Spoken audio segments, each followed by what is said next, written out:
¿Por qué? Porque en sangre yo puedo captar muchos anticuerpos que son parecidos a un alimento específico, son parecidos al anticuerpo que captaría ese alimento específico, y pensar que tengo que eliminarlo, y como eliminé demasiados, hacer déficits nutricionales, cuando en realidad yo lo que puedo hacer es o basarme en síntomas, o basarme en mi flora bacteriana y entender que mi flora bacteriana va a mutar y a cambiar y a desarrollarse en base a este equilibrio, porque si yo tengo un alimento que me genera daño y mi sistema inmune está generando inflamación, obviamente impide el desarrollo bacteriano.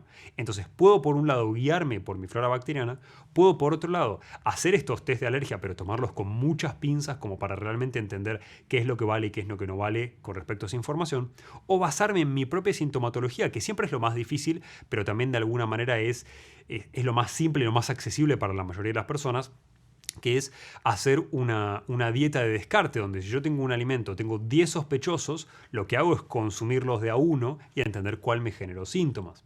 Ese es un mecanismo muy simple que podemos hacer para entender las alergias. Pero hay algo muy interesante, Alfredo, que es que las alergias no son eternas, salvo algunas que están más codificadas genéticamente, como por ejemplo las familias que tienen celiaquía y que van trasladando la celiaquía a sus hijos.